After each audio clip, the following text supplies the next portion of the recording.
ụmụazị ga-eje bụbata ụlọ ọ na-agazi n'ahụ ka chewuo na otu ike na-ete ụra a ji amaghị ka ohu uche ga-adụ. Anyị ekele Chief Dr. Sir Emma Bishop Okonkwo ọkpụrụ isi ruru ọha n'ichi eze Odenigbo eze nna Nyerudo ọchị na nwata Chairman Managing Director Ekuru Group of Companies Lagos onye ọma. Anyị ekele ihe dịrị mmadụ kwachiri mma. Anyị ekele Chief Okereke Agbawo Dikis na ndị Izọgụ ekwe dasi ike na chọkọ na eze onye ọma obodo nna ya agara ya eji eje mba ihe dịrị mmadụ kwachiri mma. O ruone na omume ike ọkụ si na anyị ga-agbaghara n'omenala jee mebe omenelu. Anyị ga-agbaghara n'omenala jee mebe omenelu.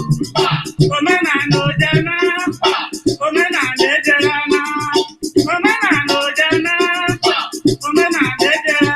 Omekwu mgbe ihe mụrụ ga-akpọ ọkụ n'onwe ahụ ga-emụrụ ga-akpọ ọkụ n'obodo.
Good afternoon, good afternoon, good afternoon, good evening, depending on where you are watching from.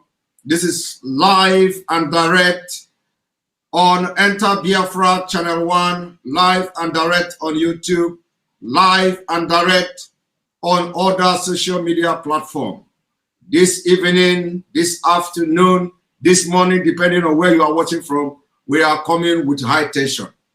High tension. High tension. High tension. Ibinyaka Oshokoge.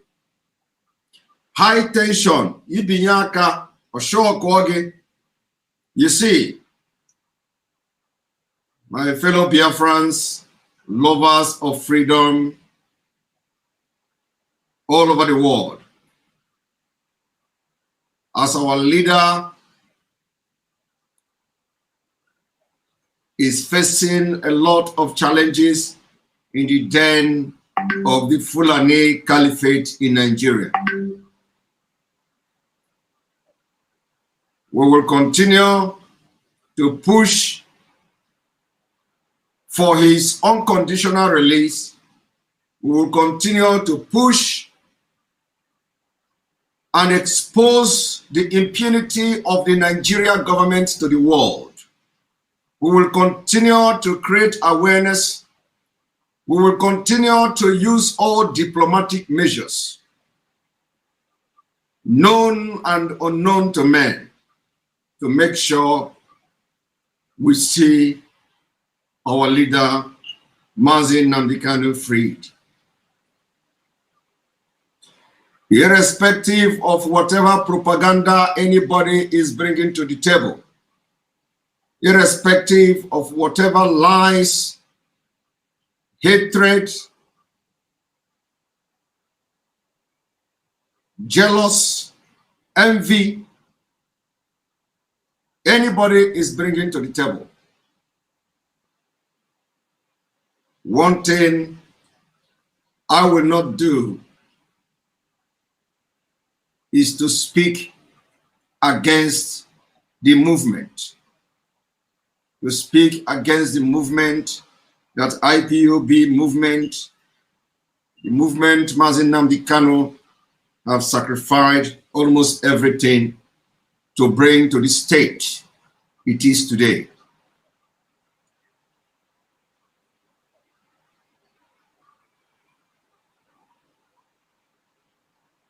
May God not use me to discuss anything internally in IPOB. May God not use me. The focus now is on how to make sure that our leader is released, to make sure that our leader receives medical attention that he needs, to make sure that nothing happens to him. And this we will do collectively, as family, or individually. We will do this task collectively or individually, in our own capacity and in our own way.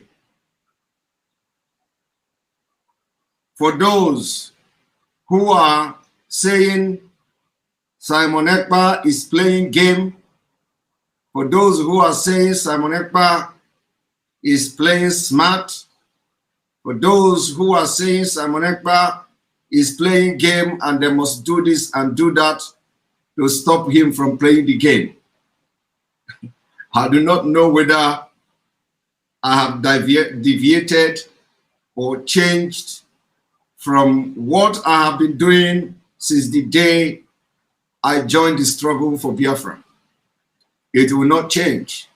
Rather, what will happen is that I will disappoint you. I will disappoint you, some of you who are waiting to see Simon Ekpa deviate. I'm going to disappoint you.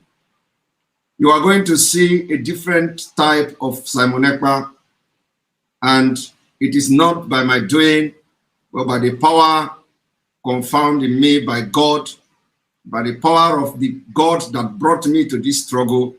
You are going to see a different Simon Ekpa. The Simon Ekpa you don't know. So, I am not interested in whatever anybody say.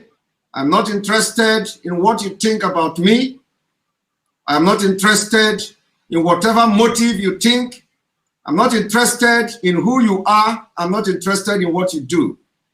What I'm interested in is to give my service, God-given talent,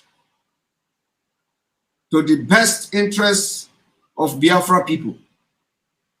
Above all, I will always be loyal to the man who is piloting the movement of the restoration of Biafra.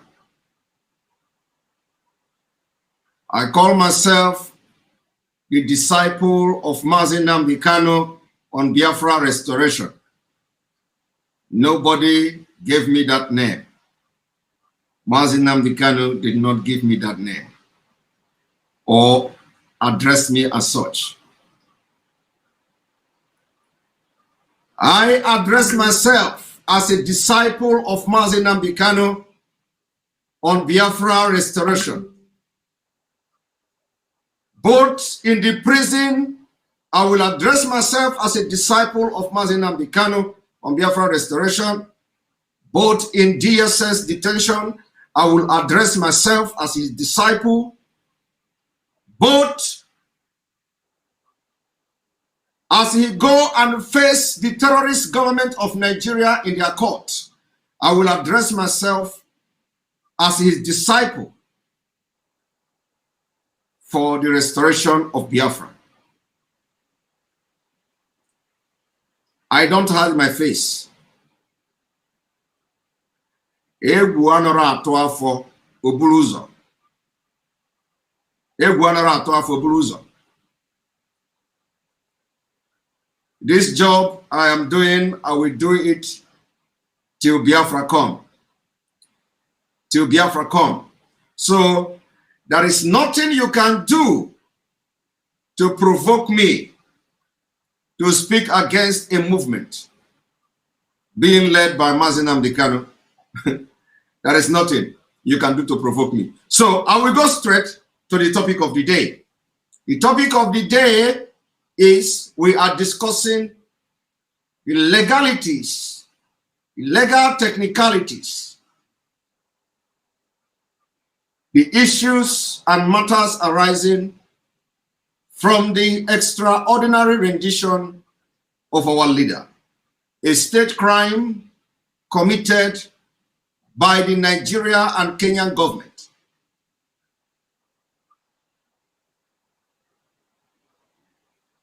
And on this note, like I said, I will not discuss anything about or the circumstances leading to the abduction of our leader.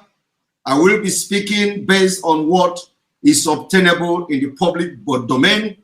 I will be speaking and making my analysis based on whatever the counsel to our leader made public. I will not discuss anything outside something that has been made public by the legal team. And even as such, even those things that have been made public by the legal team, there are very sensitive ones that I will not go into discussing because I know the implication of that. I know the implication of exposing and analyzing some of the revelation coming from the representative, the attorneys And when I elaborate it, it may not look good. So I will not go into that. But I will go into those issues that I see very vital that you and me need to know. Those who are distressed, we are going to be discussing those issues that you need to know. But those that you do not need to know and may affect you emotionally, I will not be discussing it. And that's how we are going to be handling this media war. We are going to be handling it. We are going to be presenting the things that should favor us, even though, well, you know, this is not supposed to be said, but the time now is a time where we should be, you know, projecting those things that favors us in this case. So on this note, everything you're going to hear from me is something that have been said by the attorneys, something that has been said by the legal counsel, and because I do not want to say something that will, you know, I do not want to analyze something that will affect the case, because they're listening to us and they watch us.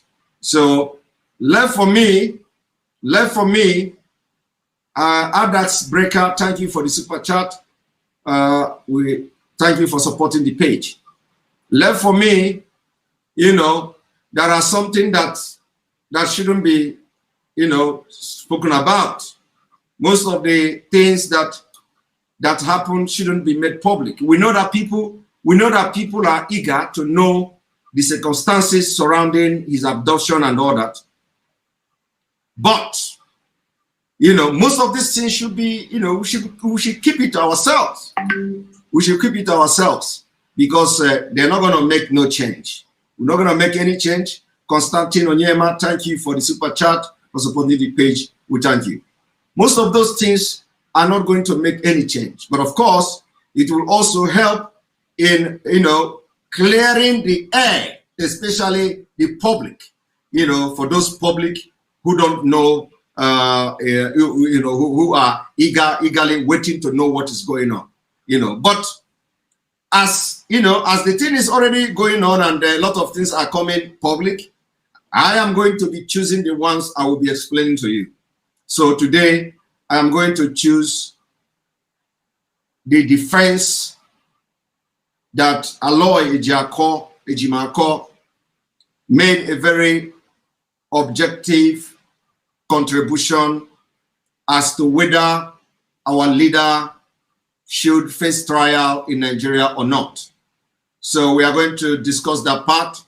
And then also, I'm going to give you a story of how the same man who, you know, whose people are parading themselves as the government of Buhari, did the same thing in 1984. Everybody have talked about it. People have said all the people that were involved in the kidnap of Umaru Diko were all jailed. Some of them got 7 years imprisonment. Thank you, Mr. John, for that super chat. Thank you very much. I appreciate you for supporting the page. Vincent SS Kalina, thank you for your super chat. All of you are supporting this page, which means the page is going, as you can see.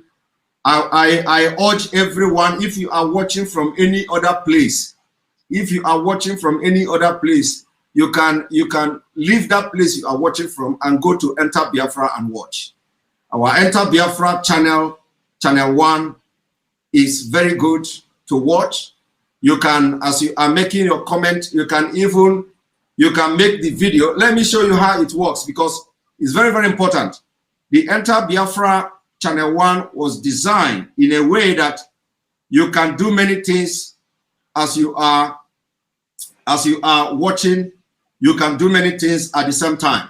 So let me show you. This is Enter Biafra. This is Enter Biafra, as you can see. This is Enter Biafra. This is Enter Biafra. For those who are making super chat on YouTube, it is also showing there. So what you do, if you, as you are watching this, if I click on it now, the picture will come fully, and you can minimize this. You see, this is Enter Biafra channel 1. And when you want to, if you want to do something else, you see the video. The video is up there. You can move it. You can move the video. Look, this is Enter Biafra. Look at the way the video is moving. You can move the video. You can be watching it. You can do other things you want to do with your phone. You see, you minimize the phone. The video is still there. Look at the video. The video is still there. You can move it anywhere you want and do something else you want to do at the same time you are watching the video. It is very unusual, you know, these days for you to see this kind of system. So, you know, we design it in a way that you can be watching this broadcast and you can be sending message to friends if you want to send message. So even if you send message, you are still watching it. But in YouTube, in Facebook, for example, you can't do that. In Facebook, we are watching this live broadcast. Immediately you want to send message to your friend or anybody, the thing will disappear. So this is a very good one. You can send message, and when you go back, you click on it, you go back. And then if you want to comment, if you want to be commenting on Enter Biafra, you have to either sign in with your Facebook, or you create your own account, and then you can make your comment. You can make your comment here. You can make your comment either from the YouTube, or you can make your comment from the Enter Biafra directly. So I urge everyone to, you know, to register and go and watch from Enter Biafra, because we need to be, somebody asks, is it app? It is not app. It is a web browser that is just like app. So if you click on it, it's going to give you the same version like app.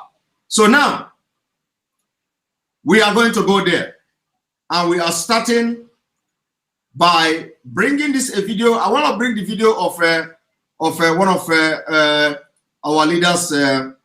But I was going to succeed on Tuesday. I did. One of our leaders council, Aloy, where he made a very powerful point.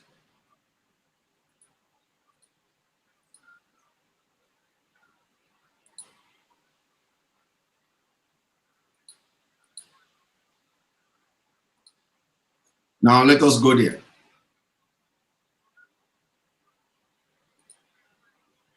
So how long it take for them to allow you and your other lawyers? Well, I've been trying to see him since Friday. I thought I was going to succeed on Tuesday. I didn't. So eventually I succeeded yesterday. So when I raised a bit of mild objection, the officer told me that it was a matter of inconvenience for them. No contact with family? Not yet. I made requests for that yesterday. Let us talk about the trial where we begin again on the 26th of July. Yes. How prepared Unadi for that trial? Well, we are, but there's not going to be any trial. There's going to be trial within trial. What happened to Nnamdi Kanu is, by legal definition, worldwide legal definition, what is called extraordinary rendition. It's a state crime. It's a crime by the state. If a private individual abducts or violently and illegally seizes another individual, it's called kidnapping, and is a very, in some jurisdictions, is a capital offense. When state does it, it's called extraordinary rendition. That's what happened. So if you rendered or you renditioned a fugitive or a suspect, you have lost jurisdiction to try that suspect, because that's it there. Remember, what we're talking about here is international law, and like he said, the issue here is about jurisdiction to try Mazi Nnamdi Kanu, irrespective of what is being charged of. You know, that's of course the argument that to be heard, the violation of international law, and then whether you violated this international law in rendering the person or bringing the person down to your country to face criminal charges, and you have committed this same criminal offense, whether the Nigeria state has lost the jurisdiction to try Mazi Nnamdi Kanu in court or not. This is a very valid legal question. Now, Chooks Akole, thank you for that super chat. We appreciate you for supporting the page. So that's a very valid question, whether or not the Nigeria state have lost its jurisdiction to try Mazi Nnamdi Kanu for having abducted him. Now, what you don't know, let us check what is extraordinary rendition. What is extraordinary rendition? Of course, there is no way that extraordinary rendition is just as simple as it is. Kidnapping by a state and repatriating the person or extraditing the person without the extraditing due process back to the country. That is just in simple terms. But let us see what some of the Wikipedia or some of the definition of extraordinary rendition say. One moment.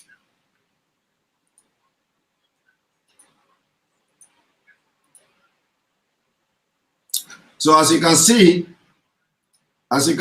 although Wikipedia is not a source, a good source for information and all that, but we know that we can trust this particular one because we already know what the meaning of extraordinary rendition is. So we have to go with this. Now, extraordinary rendition, also called irregular rendition or forced rendition, is the government-sponsored abduction and extrajudicial transfer of a person from one country to another, with purpose of circumventing the former country's law on interrogation, detention, extradition, and or torture. Now, there are different violation that has been committed by the Nigeria state on this particular issue of our leader Mazi Nnamdi Kanu, and we are going to be discussing it. Thank you very much, Philip Ene. It's obvious that the Northerners are protecting their own while the East are busy killing our own. May Almighty protect Mazi Nnamdi Kanu. May God be with you. Amen. Thank you very much for that prayer. Now, the crime we'll be looking at here, we'll be looking at government abduction, kidnap. Kidnap. We're looking at kidnap. Kidnap is a crime that carries capital offense, capital punishment. Kidnap is a crime, and Nigeria state has committed the crime of kidnap. Number one. Number two, extrajudicial transfer. Extrajudicial transfer is the second crime committed by the Nigeria state. Extrajudicial transfer is the second crime committed by the Nigeria state. Number three,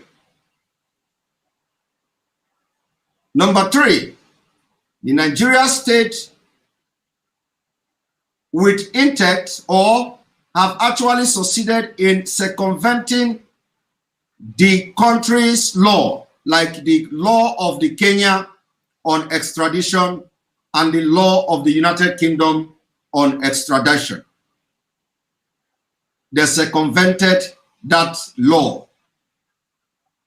And that is the third, in fact, that is the third crime is circumventing the law of Kenya on extradition.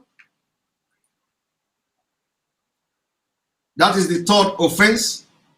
The fourth offense is circumventing the British law, United Kingdom law on extradition. Whether the whether it was in the British soil or not in the British soil, the United Kingdom is still the leader of the Commonwealth. Kenya, Nigeria, and the United Kingdom are all members of the Commonwealth. And then also, we may begin to look at the breach of some of the Commonwealth Convention, some of the Commonwealth laws. So that, of course, we can go deeper into that to know the particular law of Commonwealth that the Nigeria government has breached with impunity. Now, number 5 crime committed by the Nigeria state is torture. I don't know whether you are following. I think I should be writing it so that you understand what I'm talking about. Crime. Crimes of the Nigeria state.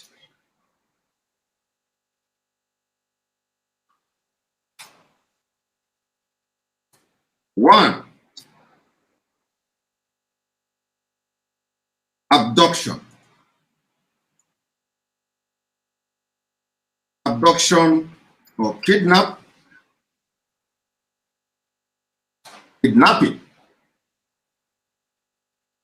Number 2,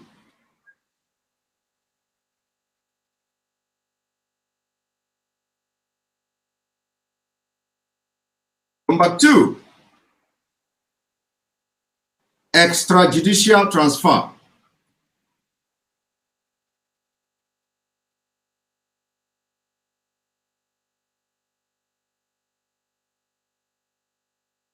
Extrajudicial transfer is a crime,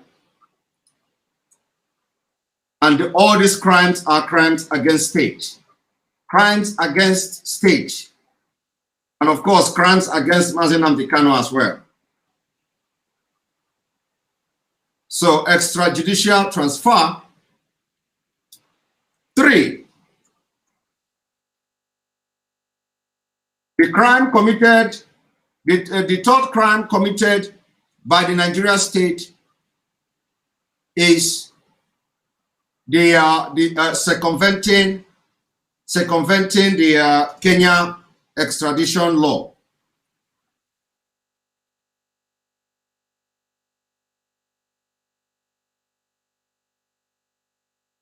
Circumventing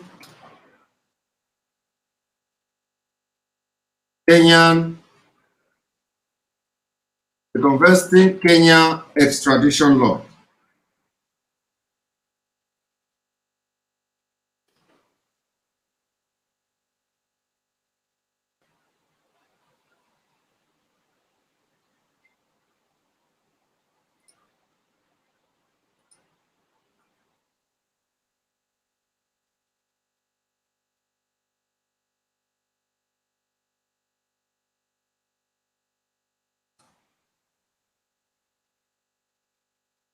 Number 4,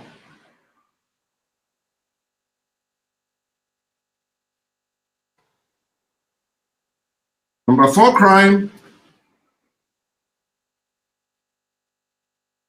circumventing British extradition law.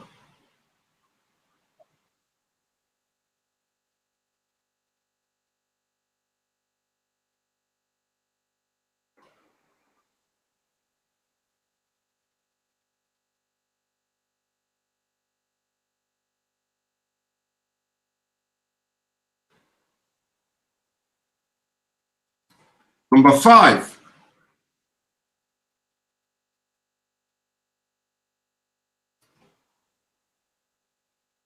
torture.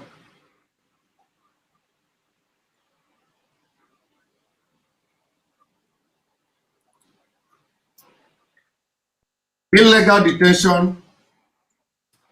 Number 5, illegal detection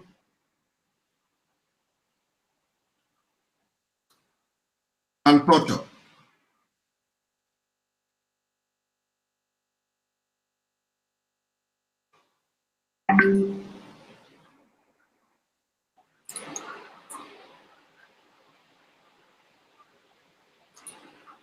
So we will be Thank you, Alenora Okoro, for the super chat. We appreciate you. The world power created Interpol and criminal laws because of presidents like Buhari, whose rat sheet on human rights abuse and international law violation are longer than the roll of tissue paper. That's exactly what it is. That's exactly what it is. BB King, thank you for that super chat. Mazi Simon Ekpa, you are embodiment of wisdom. Thank you for fighting for our freedom. More grace to your elbow. So remain blessed. Thank you very much, and bless you too. All right. And now we move forward.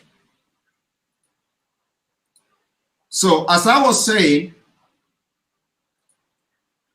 from the definition we obtained from Wikipedia, like I said, Wikipedia may not be the best place to define, extraordinary rendition, but at least we can accept the definition we see there because it is something that everybody knows. So it is not a misleading definition. So, but now there are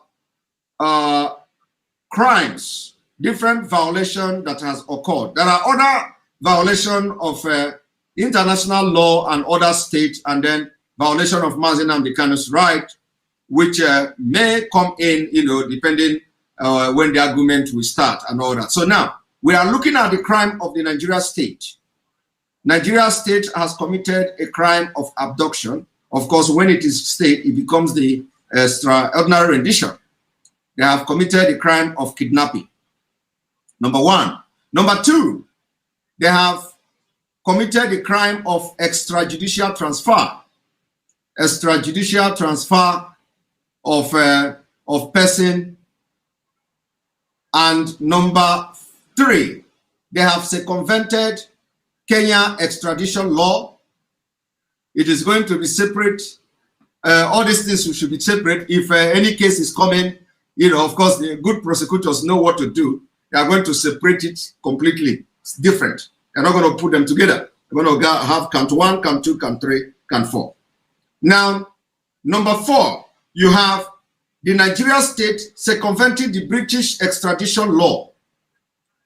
Number 5, illegal detention and torture of Mazi Nnamdi Kanu. I think I have to edit that to reflect.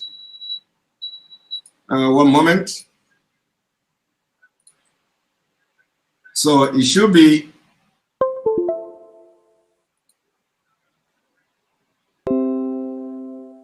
illegal detention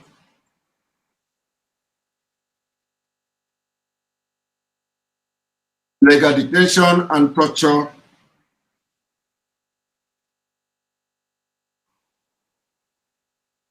of Mazi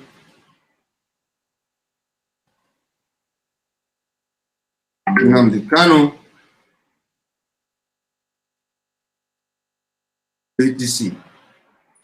So we are looking at the illegal detention and torture of Mazi Nnamdi Kanu and so on. Now we are talking about the Commonwealth laws.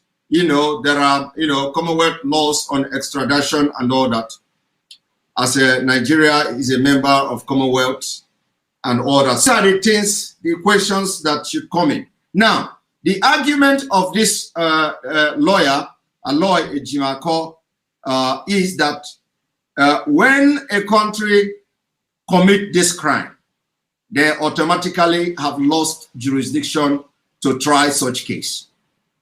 They have lost jurisdiction. So they don't have jurisdiction to try a case that they also have committed the same crime or a very serious crime in trying to get the person to book. Now, I want to tell you something. I want to tell all of you something.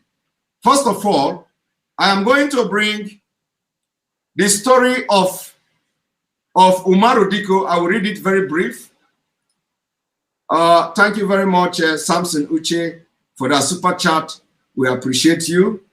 I don't know which currency is this, but thank you very much. I have seen all manner of currencies on this program. Thank you very much all to, for your support. We appreciate that. We appreciate you. Now, what does this, because, sometimes it is good to put some of you in the public, so you know what is going on. Now, what you are looking at now is the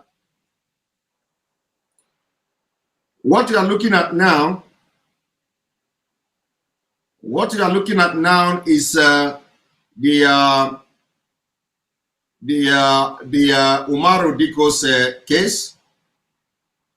The Umaru Dikko's case, as you can see, I don't know whether some of you can see the right. I think I have to a little bit zoom it. Let me see if I can zoom it.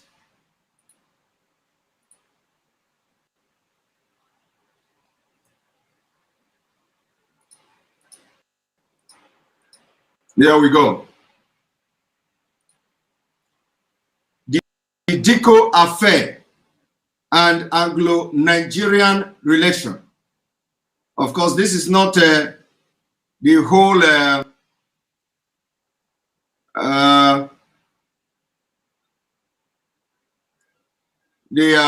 somebody say, I forgot they brought him to court without his lawyer.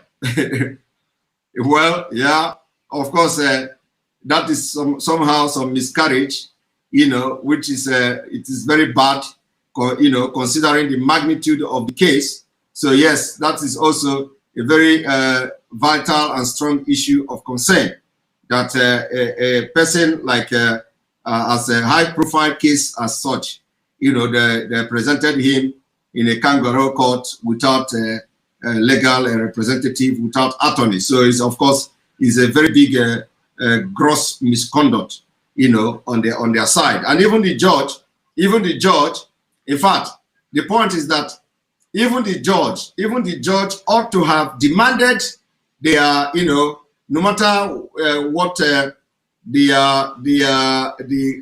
DSS want to do, the judge ought to have demanded or asked him whether he wants to have his legal representative and all that. But it is the responsibility of the judge to ought to have demanded the DSS that they can't go proceed with the hearing before unless there is a legal representative, But of course, sometimes this kind of miscarriage do happen. So, but this is quite a very high-profile case that, this is a sign to show you that he's not going to get a fair judgment at the end of the day. Now, but let me read the story of Umaru Dikko.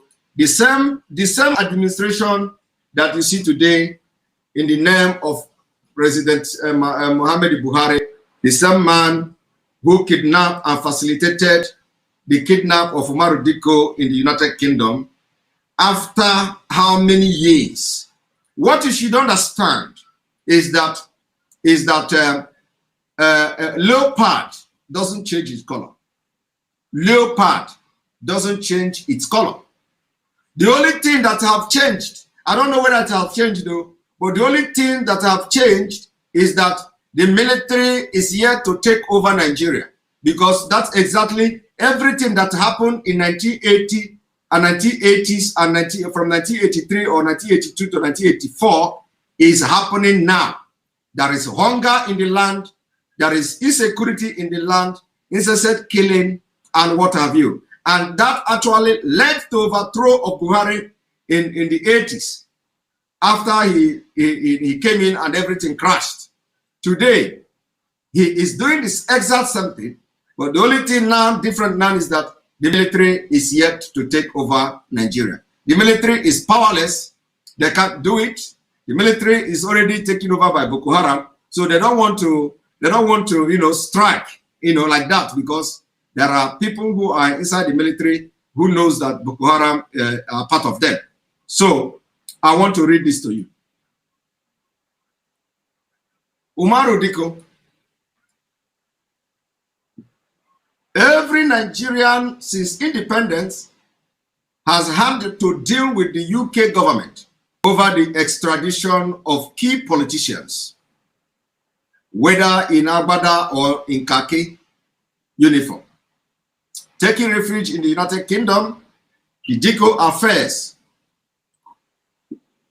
was the first time when the government of both countries expelled each other diplomat. How did it happen? Now, how did it happen?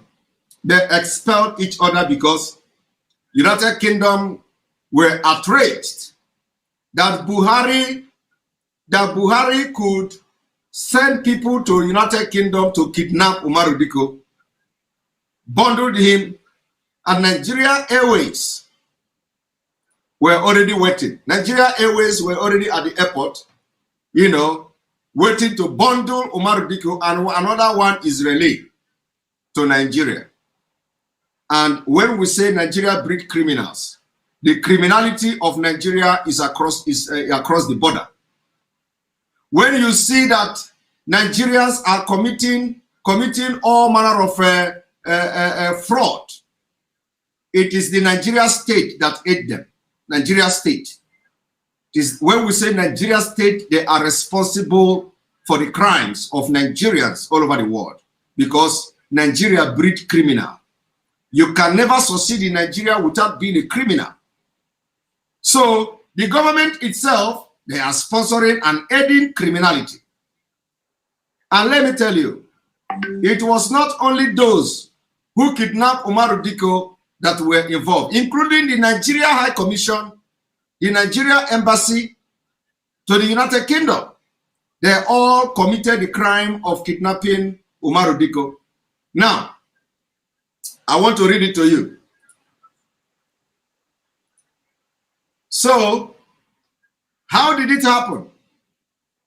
The report in the British media and the printed in the Nigeria press indicate that Alhaji Umaru Diko was abducted on the 5th July 1984 in the garden of his London home by armed men who bundled him into a van after a desperate and violent struggle between Alhaji Umaru and his abductors. The kidnappers, in a yellow van with its rear glass window painted gray, had made themselves conspicuous as early as 4th July. They were apparently on a surveillance mission. The British police alerted to the abduction by Alhaji Umaru's private secretary, Miss Elizabeth Hayes, who had witnessed the struggle, mounted a big rescue attempt, which included a close watch on all sea and airport. Criminal activity of Buhari government made it possible for the British government and authorities to mount surveillance in all seas, airports, and all borders to make sure that Umaru Diko, who I believe was not a British citizen, I believe Umaru Diko was not a British citizen as at that time. That I cannot confirm, but I believe. They mounted surveillance because Umaru Diko was probably seeking international protection in the United Kingdom. Custom officials already alerted by the police to the abduction became suspicious of two wooden crates. They have already put in Umaru Diko in wooden crates, reportedly being loaded into a Nigeria Airways cargo. The cargo aircraft at Stansted Airport and declared as diplomatic baggage. They bundled Umaru Diko, and Umaru Diko become a diplomatic baggage. And Umaru Diko probably is not an Easterner, but the Northerners, the Hausas probably must have forgotten. Emanating from one of the crate was a powerful medical smell. Powerful medical smell, which assailed the sensitive nostril of a customs official. More significant were two Mercedes-Benz car with Nigeria High Commission diplomatic plate parked at Stansted Airport. So you see, the Nigeria embassy were part of the crime. That is how they do. If you are not a criminal, you cannot be appointed to work at the Nigeria embassy anywhere. You must be ready to kill. You must be ready to commit crime. You must be corrupt. You must do everything bad that the government asks you to do. You see, the Mercedes-Benz parked at the airport, supervising and making sure that the body of Umaru Diko and that of Israeli is shipped to Nigeria. And then when they succeed in shipping it to Nigeria, they will make an announcement. We have captured Umaru Diko through our intelligence and collaboration with other security agencies. That's how they put it. That's how they put it. Suspicions arose. Custom officials stopped the loading of the cargo while they made discreet telephone calls to the Home Office and Prime Minister's office for direction. Thereupon, the departure of the cargo aircraft, which had been scheduled to leave Stansted in the morning of 5th July, but had its departure rescheduled for the evening, was delayed on the order of Scotland Yard. A British anti-terrorist squad rushed to Stansted Airport and found that the two wooden crates, each measuring 1/4 feet and 5 feet, addressed to the Ministry of External Affairs, Lagos, and declared as diplomatic baggage, had no diplomatic marking on them, as required by Article 27 of the Vienna Convention on Diplomatic Relations and Immunities of 1961. Now, what I want you to pay attention here is that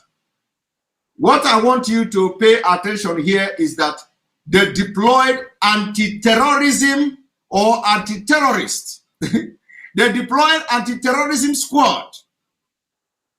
They deployed anti-terrorism squad. So what does that tell you? It tells you that as far back as 1984, the government of Muhammadu Buhari was recognized as a terrorist government because they sent people, they orchestrated it, they sponsored it, and they carried out the kidnapping. And it was the Department of Terrorism squad of the United Kingdom that came to airport.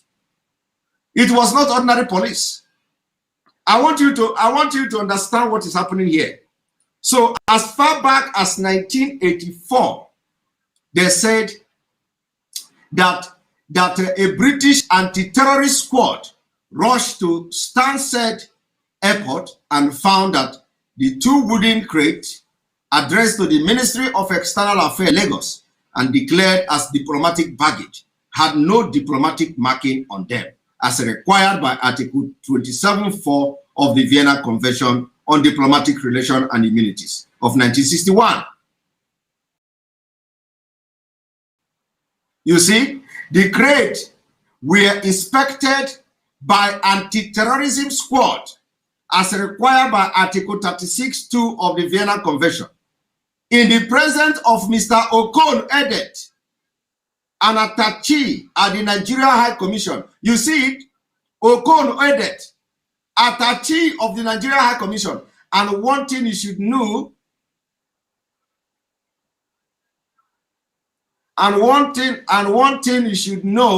is that this, it doesn't matter the tribe you come from. It doesn't matter the tribe you come from. Somebody say Diko was not a British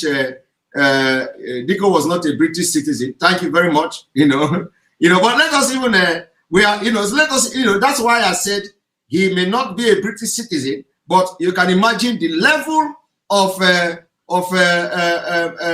force and the level intelligence that the British government put in place as far back as 1984 to make sure that Omar Diko did not go to Nigeria, as far back as 1984.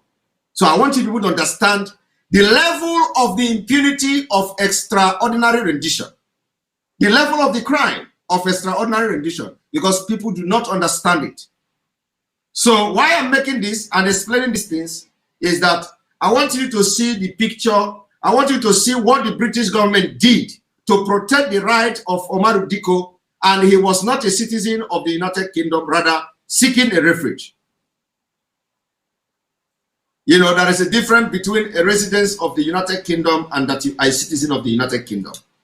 In fact, I want to tell you today that you don't even need to be a resident of the United Kingdom. There are those who can be seeking asylum, seeking international protection, and if you have a valid case, you know, if this kind of thing happen, your country can never, you know, they can never deport you back to your country if you have proved your case that there is every reason to believe that if you go back to your country, you are going to face extrajudicial, maybe killing, or you're going to have death penalty, or you are going to be subjected to all manner of degrading and inhuman treatment.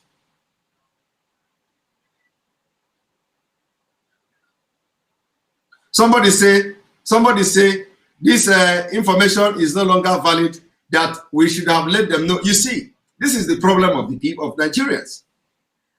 We shouted about Buhari. Some of us made it very clear. During 2015, we shouted, we told you that a leopard can never change its color. All of you say you want Buhari. We say this man is going to kill everybody, and this man is coming for Islamization and Islamization of Nigeria. You say you don't care. It is not possible. We told you, this man is a nomadic man. He didn't even go to school. He don't know how to lead a country. He don't have a certificate. You say, even if he bring NEPA bill, you are going to accept him. And now somebody have, suddenly forgotten that we mentioned all these things that is happening today. And somebody is saying it is not valid because you did not make it known to us before. That ordinarily, am I the one who's supposed to make this thing known to you? No. And you people are even proud, saying you did not make it known. Ordinarily. Is anybody supposed to be telling you about the history of your own country? The same way we are telling you now that the Fulani are coming, the jihad is coming, the Boko Haram is coming to the southern Nigeria. You don't want to listen to us. Until when they come, you will say, you didn't tell us. Everything that is happening today, we told you.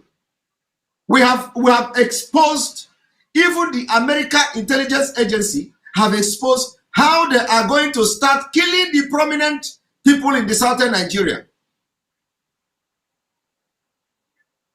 You people, you see, that is the point.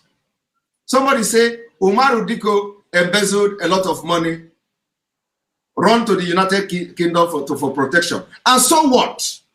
And so what? Embezzled a lot of money and run to the United Kingdom for protection. And so what? And so what? If he embezzled a lot of money, bring in evidence of embezzlement of a lot of money, it is the United Kingdom. You try him. Was Ibori not jailed in the United Kingdom, even though it was later? Was Ibori not jailed in the United Kingdom? If it was about embezzlement, he embezzled the money, was he not the same Buhari that supervised the looting of Abacha, where Abacha looted billions and billions of dollars? And today, after how many years, you are the same Buhari, part of the Abacha loot, is the one who is now collecting the money that he supervised the looting. And the same man came to say Abacha is not corrupt.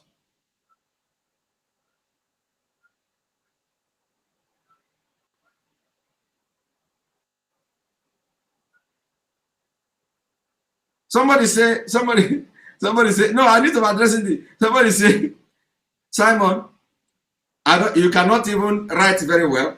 What is begging? What is begging? I don't know. You want to write begging? If you want to address me, write proper English. Kalkoro, if you want to address me, write a proper English. If you cannot write a proper English, don't come here. We don't address shorthand writing here. How can you come on public and you are telling me, come in public domain, you are telling me, Simon Ekpa, begin to suspect. I cannot be correcting you. I cannot be biting my tongue. Write what I can pronounce very well. What is, I begin to suspect that you are a fraud. People will know you later. People will know later. Please, if you want to comment and you want me to address you, write a proper sentence so that I will understand you. You cannot come with a half-baked this thing, and you come here and start commenting on my program. So, but anyway, I know what you want to say. I don't know whether I'm right too, but you are saying that you begin to suspect me. I don't know how you are going to suspect me, but anyway, just enjoy the program and enjoy what I'm feeding your brain with, okay? Now, the point here is that there is law of a country. If somebody commits fraud, there are due process. If somebody loot money and run away to another country to seek a refuge, there are procedures. There are procedures to follow. You follow the procedure and prove that the person have looted money, and the country where the person is residing will handle the case. Umaru Diko loot money. Umaru Diko loot money. Is that the reason why you should be breaching international law? If Umaru Diko loot money, go and prove that Umaru Diko loot money and follow due process. What we are saying is due process. When this man was coming, we say, this man is not a man of due process. He's a nomadic man. He didn't go to school. He don't know what is law. They say he's not a problem. Now, when Mazi Nnamdi Kanu was arrested in 2015, so many times they gave order to release him. This man refused. Is that a due process? Did Mazi Nnamdi Kanu loot money in Nigeria?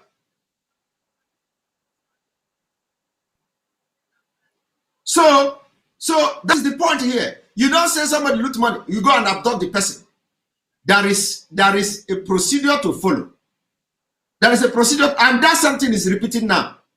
Mazi Nnamdi Kanu commit crime. You went and committed even worse crime than Mazi Nnamdi Kanu you are alleging. The crime you committed crime against international community. You committed a crime against Kenya. You committed crime, of course, because Kenya is denying. So Kenya is denying, but we know they are complicit in the crime. Now you committed crime against the United Kingdom. So whether the United Kingdom like it or not, we are going to push them into the case. Let us read this story to the end. So I want you to understand Vienna Convention. In presence of Okon Edet, an attaché at the Nigeria High Commission, who was at Stansted Airport on the day of the alleged abduction attempt. Inspections became inevitable in the light of the then recent shooting incident at the Libyan embassy in London, which confirmed that guns were liable to be smuggled into the United Kingdom under the guise of the diplomatic immunity and privileges. Inside each of the two crates were found two men, one Israeli and a Nigerian diplomat. You see? Now, what you don't understand is that that same thing that happened in 1984 is happening and repeating itself. Esther Okoro, thank you for the super chat. Esther Okereafo, thank you for the super chat. We appreciate you for supporting the page. Ugo Omega, Thank you very much for the super chat. We appreciate you for supporting this page. Somebody say, yes, because he invested the money in the United Kingdom, and that is why the United Kingdom protected him. Yeah, of course, you can read a lot of meaning to it, but the fact is that you can't just kidnap people and think that they are going to go free, especially on high-profile cases like that. Now, let us go back to Ejimako Aloy statement.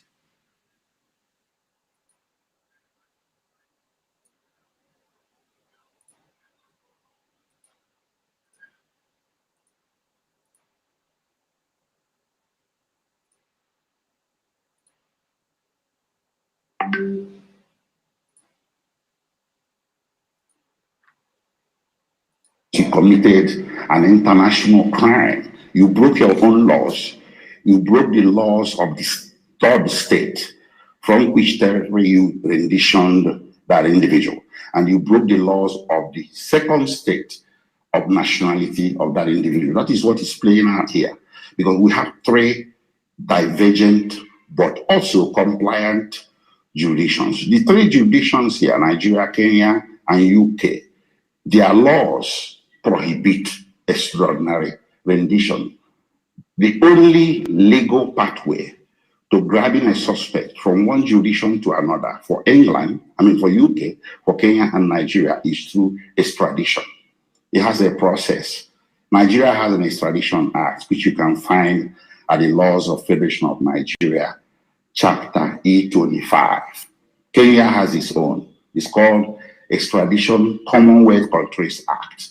Britain has its own. The three laws are very similar. So there's no conflict of law here. The only conflict of law is that Nigeria chose to break its own law, Kenyan law and British law. So that conflict will be ventilated in court to see whether there is jurisdiction to try him for any offense, or whether the proper thing to do is it not to return him to the state that he was, despite the bench warrant that was issued by the Federal High Court here. The bench warrant is not a competent legal document to go into a foreign country and illegally grab a suspect. It's not.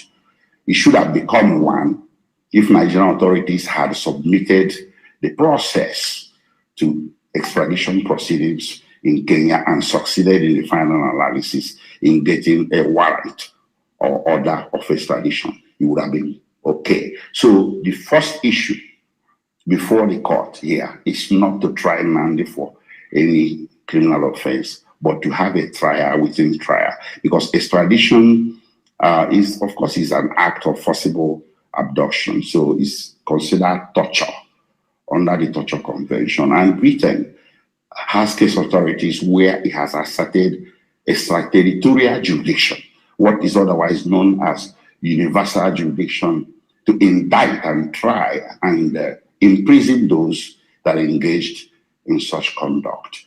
And if Nigeria was lucky that this didn't occur on British soil, if it did, we would have had a throwback to 1984 when Nigeria tried it.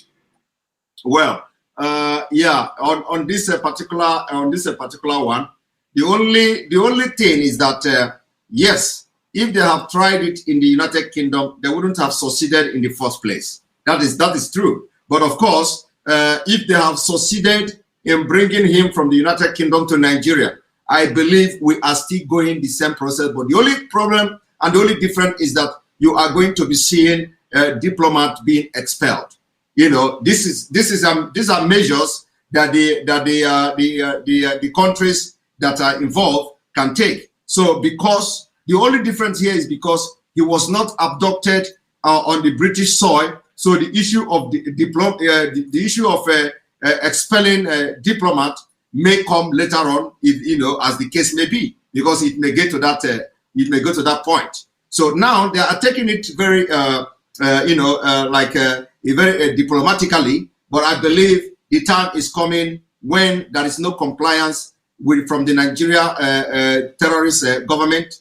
The British may take it up to a different level. But if the crime had taken place in the British soil, then it would have been a different ball game, because it is not just a crime against Mazi Nnamdi Kanu. It is not just a crime against the state. It's not just a crime against breaching international law, but then it becomes a very serious crime against the British government. So that time it becomes a different thing, and you begin to see a diplomatic tussle with immediate effect. So, but I believe we are getting to that point. So that's what I say. We are getting to that point, because the point here is that the British High Commission, no matter how corrupt she is, no matter, it's not the one that is coming. One thing I will assure you people is that she is not the one that will decide on this case. You know, we have the councils from the United Kingdom, Bidman. Some of you must have heard it. I'm going to pull out the news here.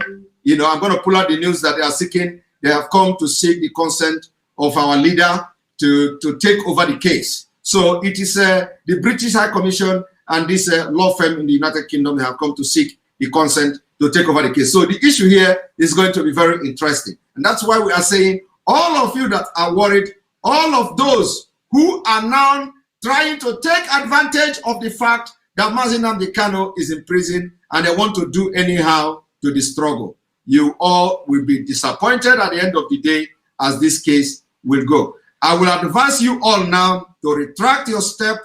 Retract your step. If you think you are doing something to help this struggle, rather your action is damaging a lot of things. Your action is damaging a lot of things. Retract. Retract from your step. Because at the end of the day, you will lose everything you have done for this struggle. At the end of the day, it is better for you now to retract your step. Everybody in this struggle is doing something, trying to make sure they salvage the situation we find ourselves. Mazi Nnamdi Kanu have no case to answer. There are a lot of legal technicalities, a lot of legal questions. The reason why I am not commenting on this, like I said, I will not be commenting. I will not be talking until when somebody talk, especially the legal team. Anytime they talk, I will come and address what they say. And I will choose the one to address, and I will choose the one I will not address. Because I know why I'm doing it. I know why I'm doing it. So we need to sustain this propaganda, not lies, not fake news, not fake information. We are going to be educating and enlightening you on facts and figures. What is going to be the end of this whole thing? Now, having said this, let us listen to Aloy to the end. Thank you very much, Obinna and I, for that super chat. Your messages has been the best. Thanks for the great work. The world is watching through your broadcast, aka Akaji Ofe Mata. Thank you very much for that super chat. We appreciate you for supporting the page. Ifeanyi Chinedu, thank you for super chat. Please, Simon, do not listen to those negative comments. It's a distraction. If you never travel outside Nigeria, you will never know that those living in Nigeria are in dark, bland state. God bless you. Bless you too, Chinedu Ifeanyi. That is true. Those who are in Nigeria, sometimes you need to, when they make that comment, you need to also respond to them to try to explain whether they want to understand or not. Sometimes God will just strike them through your explanation and they will receive electric shock, bah, on their body. Before you know it, by next day, the person is singing the song of Biafra and all the neighbor will be surprised what happened to him. He will begin to tell you that my eyes is not clear. Before I was blind and now I can see. Believe me, it has happened to a lot of people. I know so many people who have told me how I came to their dream and and gave them slap. You know, believe me, I know so many people. In fact, I have so many men of God who have called me and told me how I slapped them in their dream. That what are they waiting for to join Biafra? And they joined Biafra. I'm telling you, and I know some of you are watching me now. Some of you are watching me now. Some of you are watching me. So it is not like, and I don't know that I'm coming to anybody's dream. But so many people have called me to tell me how narrate their story. I'm talking about men of God or pastors. They have called me to tell me, narrate their story, how I have come to the dream to slap them. And not once, not twice, several times. Some of them have to now go and join IPOB and become member of the family, and now they are doing well in their various places. And most of you are watching me now, I believe. But it is not it's just a comment, it's just a side comment. So what we are doing is a divine mandate thing. It's a divine mandate. You know, this struggle has come to a particular level, or I would say a different, we have taken a different dimension. We are going to be very ruthless this time around. Very, very ruthless. Both on this media war and every other thing that we do for this struggle, we are going to be very ruthless, and they are going to see it. So immediately we finish this whole battle of releasing our leader, Nigeria government will know that Nketolo Biati have just, arrived. Now, let us listen to Aloy till the end.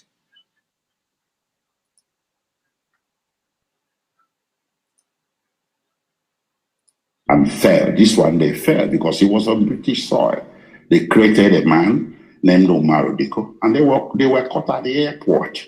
It was the same thing. The only thing that differs Diko from Nnamdi Kanu is that Kanu wasn't created, and he was kidnapped in a third state.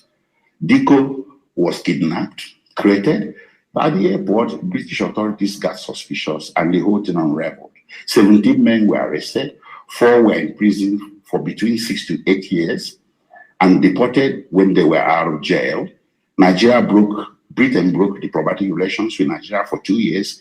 They expelled the Nigerian ambassador, the High Commissioner, and some diplomatic staff found complicit in that grievous crime. And it was a whole lot of noise internationally. And Nigeria's subsequent request, formal request, meritorious request for extradition of Diko and the other Nigerians wanted who were in UK were summarily denied by Britain. So there are definitely, for sure, countervailing measures when a nation tries to commit such a grievous crime just because they want to have a suspect before their judicial authorities. There are things that the country should have done right, but they decided not to do it. Okay, so they've been... Now, and everything he said here is actually fact, verifiable. And thank you, Ujungwa Channel, for that super chat. God bless you for supporting this page. We appreciate your support. And the question here is that, did the British government jail 17 people for trying to kidnap, trying to kidnap Omar Diko? Like, it is attempted kidnap. Okay, maybe they succeeded in kidnapping him and putting him, bundling him inside the aeroplane and all that. But they did not succeed in taking him to Nigeria. So it became attempted kidnap. Now, the thing now is that 17 people were jailed. Britain cut diplomatic ties with Nigeria for 2 years. The country expelled both diplomats. This happened in 1984. 1984. And some people who say that it is because Omar Diko take the money to the United Kingdom. You don't understand. Of course, you may have a point, but let me tell you, you don't understand when it comes to law. When it comes to law, how this country protect their law. Only if you do. Is when it comes to protecting their law and the sovereignty, my brother, they don't know color. They don't know color. They don't know color at all. That is what I want to tell you. It is not Africa where you will be thinking the impact the person have made in your society. What impact has he made? Has a person invested in your country? Has a person done this and done that? They don't think like that. What they are not just protecting Omar Diko. It was not Omar Diko. They have not protected Omar Diko. They want to make sure they protect their own law. The law is supreme. You people should understand. Law is supreme, not you. It is not you that is supreme. It is not your right that is supreme. What is supreme is the law is supreme. And that law, from the law, you have your right. The law gave you the right. The instrument for your protection is derived from the law. So the law is supreme. It is not you. It is not Omar Odiko. People should understand that. So when you begin to, a lot of you don't even know this story. When you begin to hear how the Britain acted, because you have a Nigerian mentality, you will be wondering, they cannot do this without something attached to it. It is not possible. They must have done it because Omar Odiko have carried the money to invest in the United Kingdom. That is a Nigerian mentality. But I'm telling you today, if you are thinking like that, stop thinking like that. They did not do it because of Omar Odiko. They did it because they want to protect their own law. That their own law is the law that gave the right to Omar Odiko, and the law is supreme. So when you breach the law, it is not the Omar Odiko you breach. It is not Omar Odiko you breach. You breach the law. For example, now the crime in the case of Mazi Nnamdi Kanu is a different thing.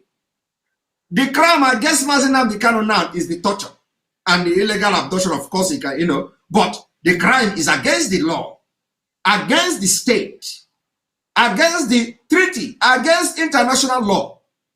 That is, they have breached international law. They have breached the law of this state. I did not mention Nigeria when I was, because there is no need to mention that Nigeria doesn't have law. Like when a law is say they breach the Nigerian law, the Kenyan law, and the British law. I said they breach the Kenyan law and the British law because Nigeria do not have law. Nigeria don't have law. Any country that the law is not supreme doesn't have law. So first of all, for you to tell me that Nigeria have law, you must show me where Nigeria have regarded its law as supreme. Nigeria law is not supreme. The Fulani have destroyed Nigerian law. Nigeria do no longer have law.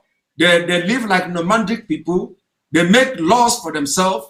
They order abduction of people from a different country and they repatriate them with private jet because they have access to private jet. Because they have access to private jet. So Nigeria don't have law. And that's why I did not mention the breach of Nigerian law, because Nigeria don't have one. Now, for those of you who do not understand what has happened here, it is not about Mazi Nnamdi Kanu. It is not about anything, but it is all about the law of the land. Now, on the issue of the British firm, let us go to that. Let us bring that news for you. British firm.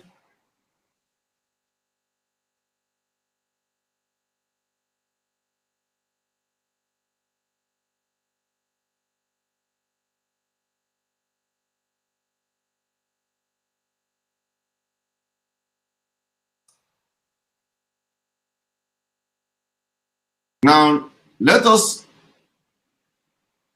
me show you this. After all these things I've explained to you, now let me show you the development so far.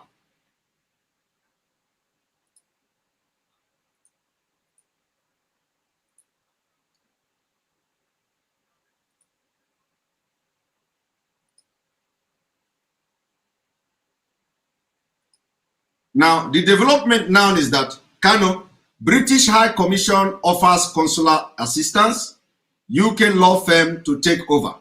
You see, now the thing is now taking a different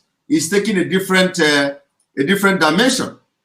So thank you, JVM International Incorporated, for that super chat. We appreciate you. Thank you for supporting this page. Now, so when you look at the news, the headline you see here, you find out from the angle or from the context, the whole thing is coming from now, which dimension it has taken. So, like I said, it doesn't matter whether the British government are very slow in taking action against the Nigeria government. But like I said, it is a process that they have followed, and they are going to follow that process. Nikki Madoka, thank you for that super chat. We appreciate you. Thank you for supporting the page. So it is not about okay, now they did this to Marudiko, now they are not doing it again to Mazi Nnamdi Kanu and all that. Nikki Madoka, thank you also again for the second super chat. So it is not like now they are doing it to Mazi Nnamdi Kanu. Why are they not making all this noise they make that time? Why this and why that? It is because they have succeeded in taking Mazi Nnamdi Kanu from Kenya to Nigeria. Winifred Emenaka, thank you for the super chat. We appreciate you. I appreciate you all for this support of this page. So now, I want you to all understand what is happening from this exposition and analysis we have done and we are doing today.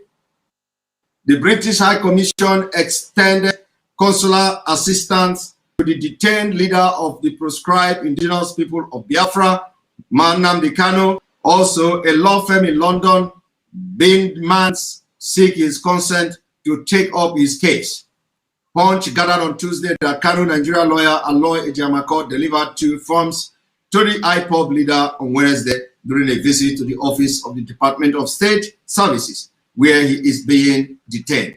Now, the point here is that some of you don't know what is coming to this case. Like we have been able to analyze it to you today. If this happened, in the United Kingdom, it will be completely different. And we know what is going to happen. We know that Nigeria government do not have case against him, and everybody will be surprised how this whole thing will turn out. So the issue of whether Nigeria state have lost the jurisdiction to try somebody that were extrajudicially deported or extradited from a different country by abducting the person, torturing the person, breaching the laws of these 2 states and its own law, whether that is already they have lost that jurisdiction is a matter of a legal question. And of course, it is valid. That question is valid and on point. And on this note, we are going to bring you to the question and answer section. Remember, we are still coming this evening again. This evening, we are going to come again to have the second batch of this broadcast. I am sorry because the time I gave, I was late because of a lot of things going on. So I came late and this program started very late. It started very late. So, but now we are going to allow you to come in and make your comment. I want anybody coming here, please maintain 1 minute. 1 minute. If you talk more than 1 minute, I will stop the call and it will be the end. So thank you very much. I'm going to post the link to join this broadcast, and we need you to make your contribution on this. Join the conversation.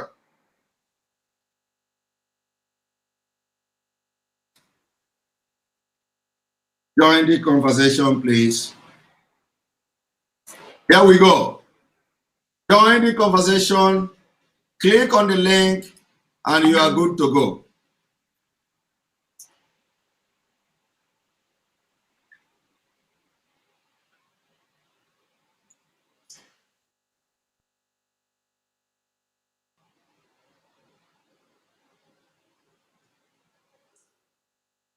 Click the link, join the conversation. Thank you, Mr. Soe, for joining. 1 minute, please. Welcome to the program. 1 minute, please. Welcome to the program. Can you reduce the volume? Can you reduce the volume, please? Yeah, that's what I'm doing. I'm sorry, I didn't know I will enter. Okay, it's better now, right? Yes, go ahead. Please, 1 minute. I don't want it. Yes, 1 minute, and it's just a question because in that flash, okay. It's like the British firm are gave him. I read that the link he shared. When I went to the link, it showed that the lawyer went to Mazi with the forms to give approval for the firm to take over. I just wanted to know: are they going to take over completely the case, or they are working hand in hand with his the lawyers he already have? They are not going to take over completely. It must. You can't. That cannot happen. We have our lawyers in Nigeria who are competent. It is two heads better than one. So we have competent lawyer, of which a lawyer is one of them. So a lawyer is competent enough too. But when we need to bring more people to come in on board. Of course. Thank you very much. To handle it from the British side as well. So it's going to be a holistic approach. Okay, that reassures me. Thank you very much for giving me. Thank you very much. Thank you very much. Right, and then OG, good afternoon and good evening and welcome to the program. OG, welcome to the program. Thank you, Mazi Samuel. Can you hear me? I can hear you loud and clear. Welcome to the program. Okay. Thank you, Mazi Samuel. What I want to point out, because of from the news, they are saying that the judiciary that they will go on vacation 2 weeks, 2 months to affect the case of our leader. That is what I want to find out. Well, I think it may not affect because like I said, the council to our leader Jimako still maintain that the case will not hold on the ground that the Nigeria lost its position to try him. So he did not know that the court is on vacation, and for that reason the case will not hold. So until please, the noise is too much. The noise is too much. Okay, I think I can take it out and can you?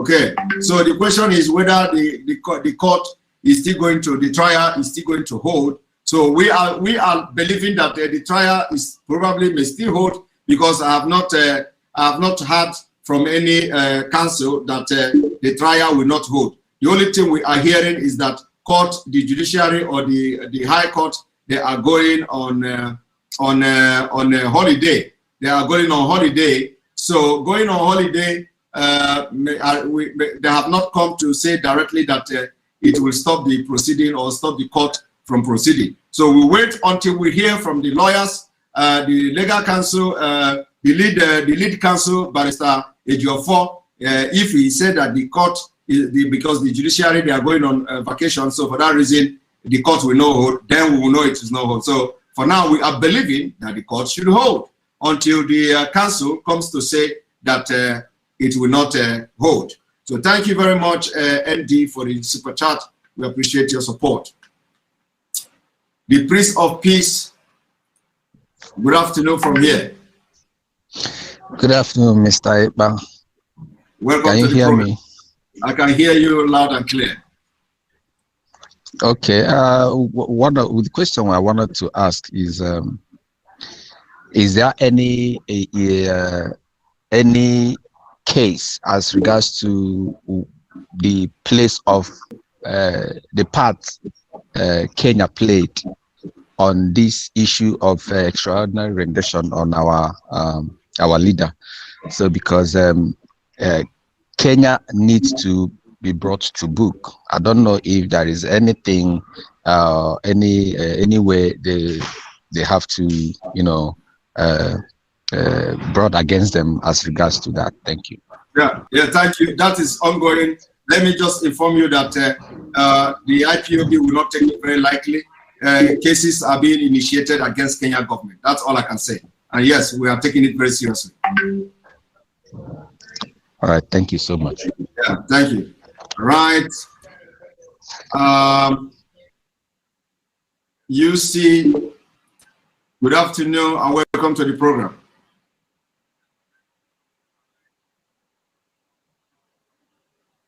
Good afternoon, UC. Can you touch your setting?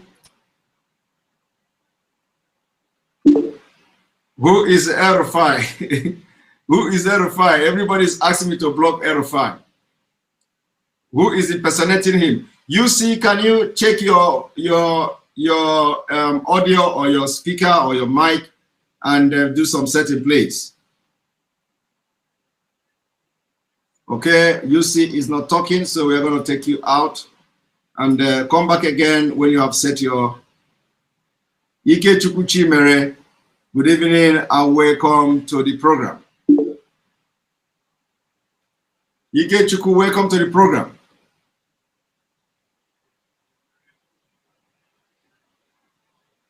Ike Chuku Chimere, welcome to the program. Ike Chuku is not talking, so we are going to take you out and come back again later on. Abunwa Biafra. Abunwa Biafra, good afternoon and welcome to the program. Abunwa Biafra, we cannot hear you. Can you check your gadget? Abunwa Biafra, can you check your gadget?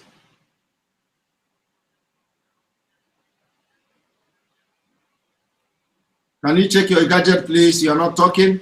I'm looking for the Erifai to block to block him. We don't need Janjaweed here. All right, Peter. Good afternoon and welcome to the program. Bro Simon, good evening from here. Welcome to the program. Thank you. I am the Peter you advised to apologize last time. I think almost 2 weeks now. Really? What did you do? Okay, that day I was mistakenly and carelessly trying to bring issue of talking about our leaders' family, about whether they were aware of what happened in Kenya or whatever. You asked me to apologize immediately. Okay. Yeah. Right. Please, I want to say something not about your broadcast now, but please, you need to, if you can reach out to one of our brother. I know he's a hardcore Prince. His name starts from Prince D. Let me not mention his name full here. He always broadcasts steady on Facebook. Prince D. Please, if you can talk to him, tell him to soften his pedal now. This is not the time to accuse people who is swallowing our finance or whatever. He should focus on our Mazi's issue. If he did not bring the issue of who is swallowing money when Mazi was available, he should not bring it now. He's bringing a lot of division. And the so-called Ijele Speaks is using all his recent broadcasts and posts to make fun of IPOB. If you go to Ijele Speaks page, you see a lot of rubbish there, and the guy is mentioning his name. So please tell the guy, if you can reach out to the guy, tell him to soften his pedal and he should stop mentioning whoever that is holding our money. We don't need it now. They are causing a lot of tension and trouble for us. We have one target and one goal. Our goal now is to tweet, lambast Nigeria, make sure our leader is safe and free from that place. Not about who is eating money. When our leader comes out, he will handle every situation. Thank you. Thank you very much. I believe he's listening to you as well. Thank you for that. Noted. All right. Okay. Right. Excel, welcome to the program.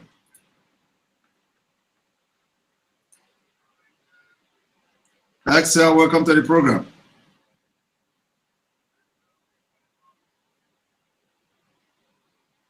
You are not talking. We can't hear you.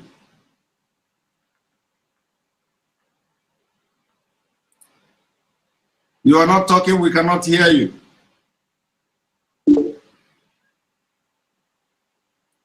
Okay, can you check your gadget? When you check your gadget, you come back.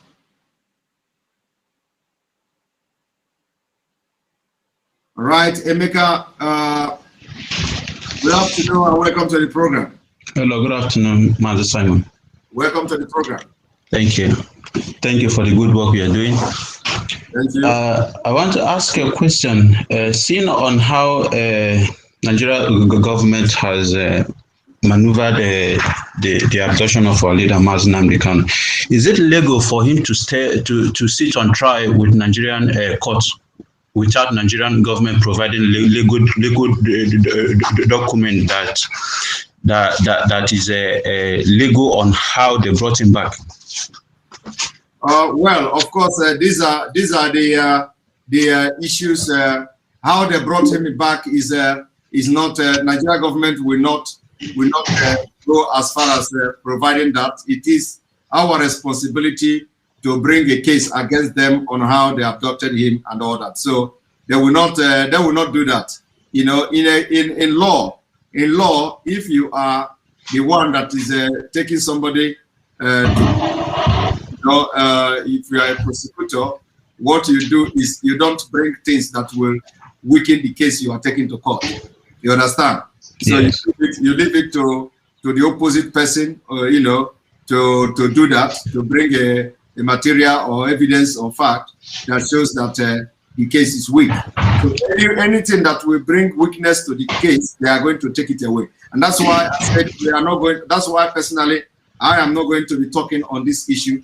I will only address issues when the lead counsels or when the counsels have come to make comment. Then I will begin to talk about it. You know, and not everything they say I'm going to address or analyze, because something I analyze, they're going to use it against us. You understand? So of course, yeah. So this is the way we are going to be looking at them. Left for me, I don't even see anybody talking, but especially the issue Aloy raised, the issue of whether they have jurisdiction or not. You know, it means that it's something that is a welcome development, because we need to turn every stone. You know, we need to turn every stone. But some of the comments or some of the issue, you know, is not supposed to be said public yet. You know, not yet. But some of them has been said publicly. But anyway, we are not going to be discussing that. So yes, the Nigerian government may or may not present anything. So then it left that we should be able to provide something. And believe me, the councils to Mazi Nnamdi Kanu, our leader, they are doing a lot of job, and they have actually succeeded in doing a lot of things. So to prove that something has gone wrong somewhere. So and I believe until we get to the court, we'll be able to know what to do. But for now, it is all speculation and speculation until we go to the court and see what the Nigerian government have to say or what they have to present before we will start to kick it from there. All right, that's thank you very much. Thank you. Yeah. All right, I'm going to bring you Mazi Chukuma. Welcome to the program. Smart Osawaru Edokpolo, thank you for the super chat. This time is the best time to say the truth. He is not bringing any division. Yeah. So Smart, those who call about Darlington, you know, bringing division. This person have responded, or Smart have responded that this is not the time to say division, to bring division. Smart, yes, you are right. Remember that finance is very important, especially funding the ESN requires finance. You know, funding, feeding, and everything that ESN does requires finance. So anything that is going to bring any problem with the finance now, we do not need it, and people need to be told the truth of what is going on, so they will know that the money they are contributing is going to the channel, is being channeled to what they are contributing it for. So it is also a very crucial issue and a very crucial point.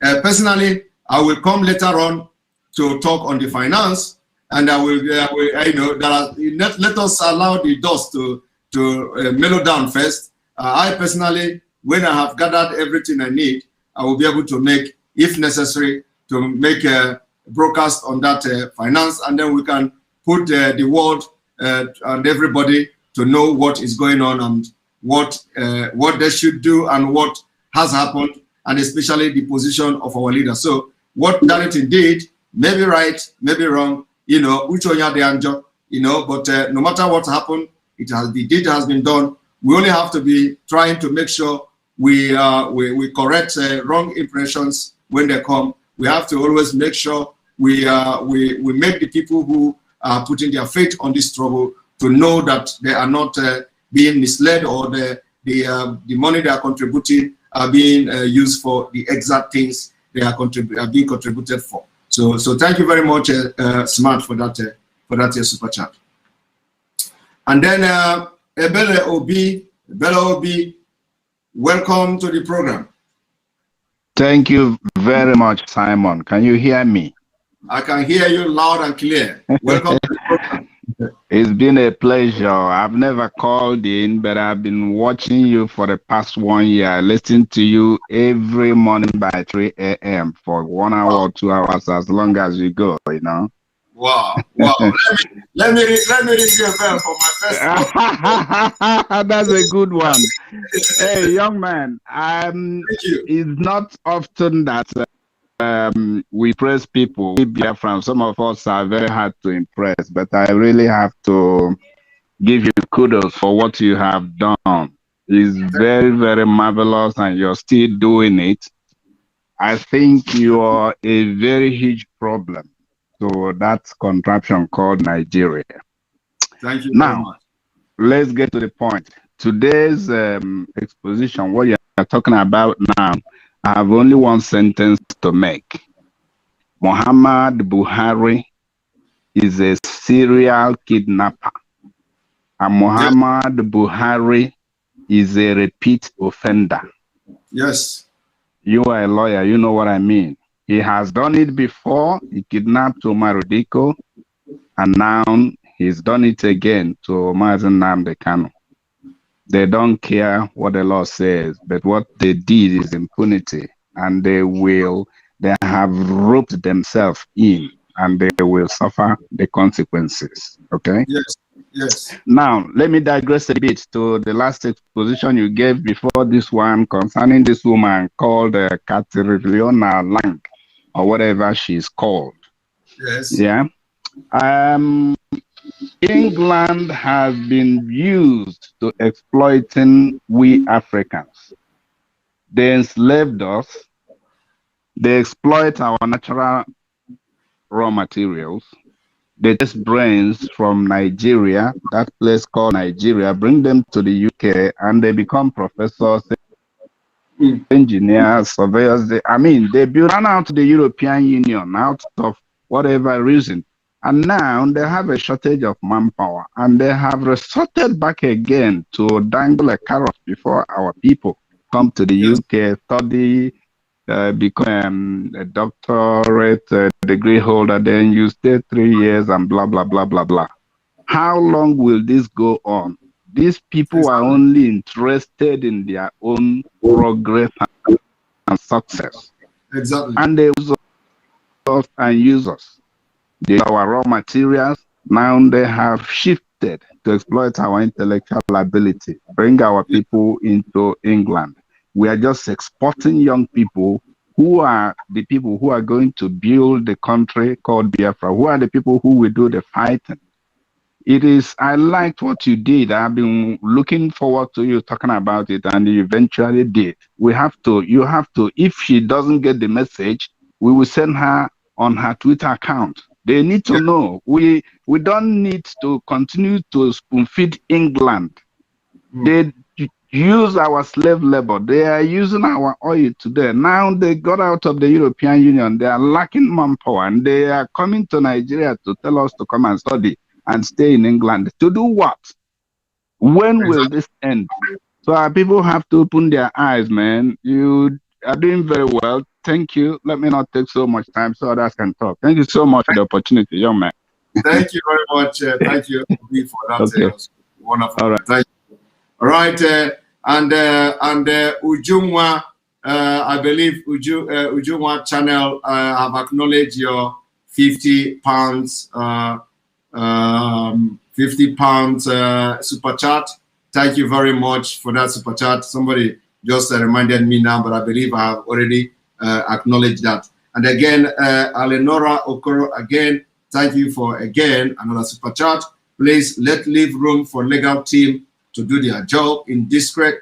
Due process takes time. We Biafrans are not going to behave like Janjaweed who jumped the law. Yes, Okoro, that's right. And that's why, that's why I am not talking on these things, because I expect the legal team to, to keep some things in the secret, and let us be looking at them. And those things that are supposed to be public, especially for us to use to make a broadcast to our people to know that everything is well, they should make it public. But those things that have to do with technicalities, you should continue to be secret, confidential. Ujunwa, welcome to the program. Ujunwa, you have made a very wonderful super chat today. Hope you are talking. Welcome to the program. Hello, Samuel Ekba. Thank you. Thank you. Welcome to the program. Oh, thank you. I must confess, your gospel have really enlightened me, and I am like political conscious right now as a Biafran, and that it's all you're doing. So I'm really happy. One thing I'd like to ask first is, I want to find out, is Mazi Nnamdi Kanu have received a kind of medical attention? And also want to find out if you are still receiving the speech jingle that you were requesting for, because my daughter would like to send a piece to you. And if it is possible, yeah, you send us an email, because she was actually going on your private website, so we couldn't find an email there. So if you're still receiving, then she's gonna send in a piece, and we were asking for the email. Yes, please. I've received a couple of those, but yes, I am still receiving. Do I send you my email in the private chat here, or do you have it? Yes, please. Yes. All right. Let me send it in the private. Yeah. So I would like to know if Mazi Nnamdi Kanu have started receiving a medical attention. So because that one kills me. We always put him in prayers, and we really want to know if he's being attended to now, or are they still doing now the nice way they do their things. Yeah. So I'm really eager to know if he. Yeah. That's a very good question. But what the only thing I will answer you on that is that he is doing very, very fine. He is doing very, very fine, and not until the lead council, brief us on that aspect of receiving medical attention. But what I know is that he is doing very fine. So when I say he's doing very fine, it's a coded language. So you understand that he's doing very, very fine. Yeah. But when we have a concrete then another thing I would like to add is I have to Okay, I say when we have a concrete report on the medical thing, then of course we are going to, when we are satisfied and we have a concrete report on the medical, whether the medical team has come on stuff like that, then we are going to make it a public. That's why I have been saying that there are so many things we don't want to, I wouldn't want to discuss unless I hear from the council. Then I will begin to talk about it. So I just don't want to go to be in front, when the lead council have not made comment on that. So it is because whichever comments they make concerning this medical treatment, public. But for now, what I'm very, very sure is that he's doing very, very fine.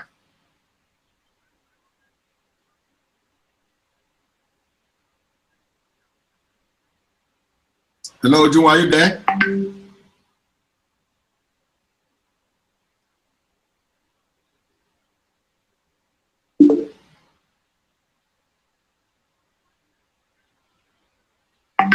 Hello, Ju, are you there? All right, that's good. I'm happy to hear that. If I can just quickly add, this is a kind of advice to those of them who are, I'm still here. So I just want to add an advice, those of them who are happy about the new development about the UK offering a kind of study opportunity for Nigerians. Please, I want you to know I'm in the UK for this qualification, but today I am still working as a beauty therapist. Trust me, once you're above 25 and you come to this country to study, after all the money you've wasted, all the time, you are going to compete with the real British kids in this country. Some of my uni mates, they end up doing security jobs in this country, and the ladies end up doing support work. So I want you to know that whatever they are promising you, it's shambolic. I've been living in this country for a while. I've got all this qualification, but I couldn't compete with the real British kids in this country. So I end up going back to what I trained to do. I'm a beauty therapist, and that's what I'm doing. No good job for you if you're above 25 and you study in the UK or the Nigeria. So please, if you're happy and rejoicing that this is a free will for you to come here, study, get a good job and do all that, trust me, you are not going to be able to compete with a real citizen. Okay, so that's one thing I want to, chip in. So I hope this will get to a lot of people, especially those ones who are really castigating you when you tweeted about it, trying to enlighten people that all of this is kind of new business for them, for the fact that they stated that is a new innovation is a business. So I read business management in this country, and if you listen to her, every time that she used was a business term.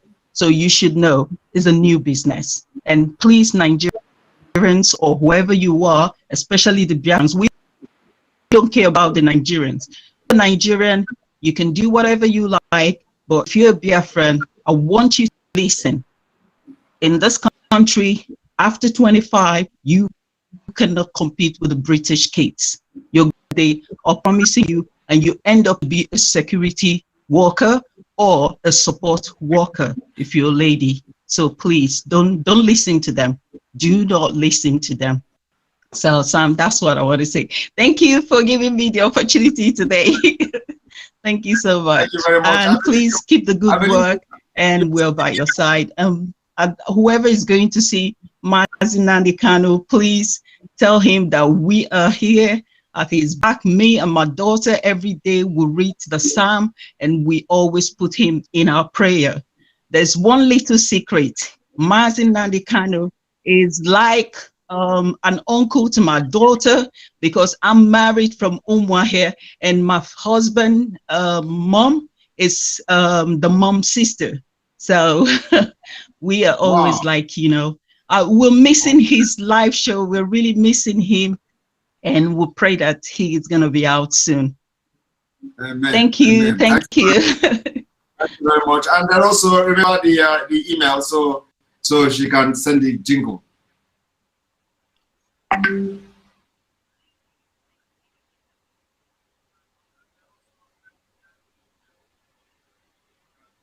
All right, and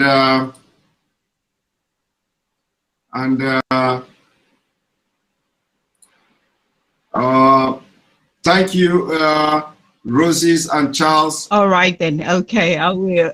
Okay. Thank you. Bye. All right. Thank you, Roses and Charles. Uche onye adi fine, but he should stop accusing people. He's creating unnecessary disunity. Let him take his finding to DOS to deal with. Okay, all right. The message has been heard, and I believe is watching. And the people should understand that the issue we are addressing. Of course, this is a question and answer, so you can bring any issue at all. That and those that I will be able to address, I will address it. And those that I don't know how to address it, I will tell you I don't know how to address it. So thank you, BB King. Good evening, welcome. And then also thank you very much, BB King, for the super chat. Despite all exposition, there is enough willing slave for them to recruit a student. Thank you, BB King, for that super chat. All right, Oge Uba, welcome to the program. Hello, Simon. Thank you for the good job you are doing. We really, really appreciate it. And we pray that God will continue to bestow you with such a marvelous wisdom and strength. Then my question is regarding the UK firm and the banksman taking up the case of Nnamdi Kanu. Yeah, I was just been thinking and worrying. How are they going to operate? Would they be attending a Nigerian court, or would they be going into international criminal court? I don't know. I'm a bit not clear how they're going to operate or how they'll be dealing with the case. Well, they will be dealing with the case with Nigeria. Of course, the mode of operation and how this whole thing will be handled is still yet unclear to a lot of us. And of course, subsequently, as time goes on, we'll be able to know, how and how they are going to step in. Of course, there are cases to the International Criminal Court. There are cases to different courts, and then of course these people will be able to organize these and organize and coordinate the legal team, and of course they are going to put head together. When they say two heads are better than one, and then of course there are people from the United Kingdom who will also be dealing with the United Kingdom, the UK government. The pressure will be coming also from them to the United Kingdom government. So it is not like somebody in Nigeria is just in Nigeria and they're contacting the British High Commission. So now the law firm will be dealing also with the people, with the government of the United Kingdom to see how. So I believe that so a lot of things are happening. We are holding Nigeria and we are holding Kenya government. We are also holding the United Kingdom, and this is going to be a holistic fight. That's like we can promise Biafran. So we are not leaving any stone unturned. Okay, I see. Yeah, that's a good one. Thank you so much for your explanation. Thank you. Thank you. Okay. Right. And then thank you very much, Mwa Uba Diego, for that super chat. We appreciate you for supporting this page. Emandi, welcome to the program. Yeah, welcome, Mr. Simon. Welcome to the program. Yeah, welcome. Can you hear me? I can hear you. Your voice is very low. Okay. Can you hear me now? Yes. Okay. I'm grateful for the good work you are doing. I'm much grateful because of how you are being able to, gather people's opinion, hear from people, talk with people. In short, you are just like a one family in diaspora. So thank you very much for the good work. Thank you. Thank you. The main reason why I came here is that there is one of our sisters that did a very good work. So, and I so much love the work. So at least know her is a job, is a very good work for encouraging each and every one of us to know that in this struggle we need God, and it's only God that can help us, and it's only God that can deliver us from the hands of our oppressors. He says that we should call him in the time of our trouble. He will always there for us. So I believe this time we have done every other mathematics we need to do. We have done all our mathematics. So this is time for us to put our heads together and pray for God, so that God will come and done the remaining things. The encouragement there is that God is not asleep. He's there because he's the master plan. He has been the one that had been planning all these things. There is one thing I always like in our leader Mazi Nnamdi Kanu. Anytime he want to enter any broadcast, he always say, I will first of all acknowledge the presence of God, knowing that God is the superior in everything. So my thank you very much for giving me that opportunity. That just word of encouragement I want to give. We should not give up. We are almost there. Let's just say that this is enemy at the gate, so we don't need to give gap so that the enemy will enter. So they are at the gates and they will remain at the gates forever. In Jesus' name, amen. Thank you very much. Yeah. This is the music, right? Yeah.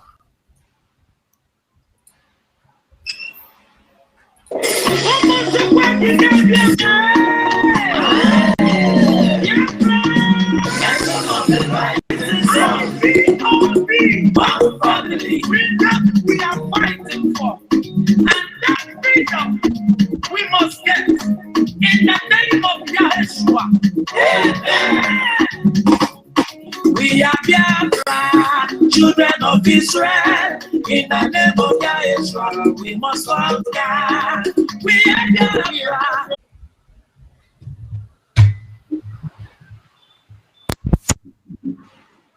We can't hear you.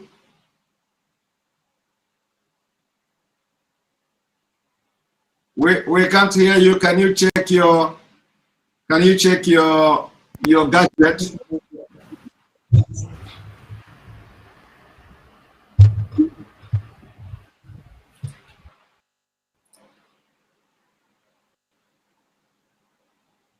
It seems it is not working. All right, Holy B, good afternoon and welcome to the program. Yeah, good afternoon, Simon. Can you hear me clear over there? I can hear you loud and clear. Hello, sir. I can hear you loud and clear. First, I just want. Okay, thank you very much. I just want to inform you I'm a first-time caller and want to use this opportunity to thank you for the marvelous job you are doing. Thank you very much. You have been doing a yeoman job. Please, I just want to ask one. Yeah, I just want to ask one question on this our leaders travel, the abduction of Janjaweed, to Janjaweed. The UK, last time we heard about the UK House saying that they are going to deliberate on the issue. So I just find that they have the UK government been able to take a particular abduction of our leader. Yeah. They have not made their position, not yet to my knowledge. Of course, I believe the day it was said to be debated, they have brought it to the House. And I did not have further information on that. And as soon as I have more information, I will make it public. So they have, but they have not made a position. And of course, it probably because of what has happened that compelled the British High Commission in Nigeria to also get involved. So with the diplomatic process. So we are waiting and see how things unfold. Beautiful. Also, I use this opportunity also to inform the most Biafrans that are close in the house. There are some information they had there. What we are doing here. Can you hear me now? Yeah, I can hear you. Go ahead. Hello? Yes, go ahead. Go ahead. I just want, I'm saying that I'm saying opportunity to tell the Biafrans there are some information that we don't divulge in this particular medium. They should understand that this medium is worldwide. As we are talking from diaspora, the Janjaweed back home are also monitoring what is going on. So there are some information that doesn't need to be on air. If they have information, they should go underground and deliver their information so that it can be classified as a classified. Once more, I want to congratulate you for the job you are doing. We all are supporting you. Also, at the same time, we are praying for our leader, Nnamdi Kanu. It's going to happen to him. He's coming out stronger, and with the mandate that one surely. Exactly. Thank you. Right. I'm going to bring you now. Who is next?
Hi, can you hear me?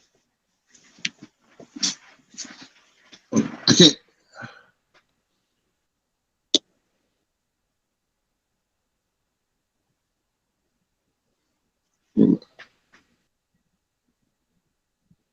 Hi, Simon, can you hear me?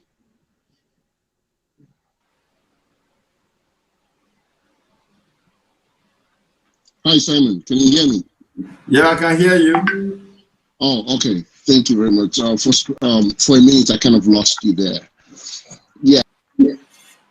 So let me call doing a good job. You know, your daily sermons. But just people are thinking we can change the Nigerian narrative from the National Assembly front. Truthfully, there's really like no pathway to changing or restructuring Nigeria. If this electronic transmission does not tell the South to wake up that there is nothing, because they have the numbers there. Because in the National Assembly, the North does not have party. Although they're trying to make this thing look like an APC versus PDP stance, but realistically, it's a North versus South kind of stance, you know. And I do know some people were abstained, you know, from voting, maybe that do pressure or whatever. But if you're trying to insert any kind of change proposal into the Nigerian constitution, you know, to aid like a referendum or change, it will never happen. And this electronic transmission showed it. Now they've used the NBC, and they're trying to cow everybody in, like make it fair so that you can now report things. And they keep testing all these little laws here and there. And what's the South doing? They're just stomaching it. They'll just complain for maybe one week max on Twitter. They will just complain, but then they will move on. I tell you, if they bring Sharia to the South, we will complain maybe 2 weeks, but we'll move on. It's what it is. It's life. Yeah, life continues. You know, because we've been programmed like that. You start seeing, and the North has this way. The Fulanis, somehow they've eaten so deep into the South that no matter what they push to us, you will see the Southerners even championing their cause for them. And it will start making it look like, okay, 50-50, okay, some of us want it, some of us don't want it. No, it's one of these people that have sold out their souls to these oligarchs or caliphate of the North. You know, I don't know how people can stomach oppression. Like, I know I was not born during the era of colonization, but it looks like I'm seeing an indirect type of colonization going on in Nigeria. The North almost at the verge of colonizing the South. And I mean, but all we can do is to keep pushing the awareness. Now, to the case of Mazi Nnamdi Kanu, you know, I know to him, it's a very big case. and they're not going to be able to do anything because a lot of people are watching into this case. Their goal, which I can tell anybody here, their goal is to just keep in there for as long as possible and see if this struggle will die down. But they don't know that the struggle for freedom is usually not dependent on one person. It's a spirit, you know. They can hold him for as long as they want. I pray every day, you know, a miracle happens and he comes out. But if you follow precedents of things that have happened in Nigeria or happened in other countries that they rendition people, you know, in those cases, they've never really renditioned people that were citizens of UK. You know, in this case, you know, this is what, like the first case I've seen where it's also a citizen of, you know, the UK. You know, so I hope maybe to go in his favor. But I know Mazi is a political prisoner, and I'm just hoping God does his miracle and some kind of presidential or political will, you know, prevails and he's released somehow so that he can come out and start pushing this struggle aggressively. But, you know, I'm just praying every day for him. Yeah. Thank you very much. Thank you very much. Yeah. Right. I think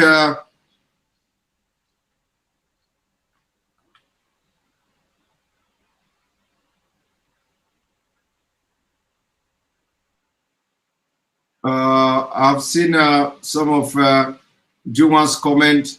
Yes, you know, well, we are going to remember that application has been filed for him to be transferred, you know, to Kuje because of medical reasons. So, and I believe that application will be heard.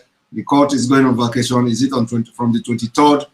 From the 23rd or something. So we have time, and we are looking forward to see him move from that place where he is to the appropriate place.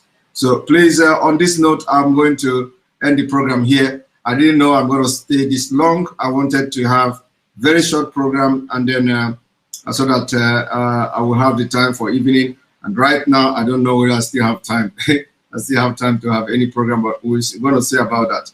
So thank you for being part of this program. For those who did not speak, please, we're going to speak in the next program. So just keep your eye on the page, and always remember to copy the link from the web link, share it on your social media platform, share it on your page, because that is the only way people will know that we are broadcasting from the Enter Biafra Channel 1. Very, very, very important. So thank you, and may God bless Biafra.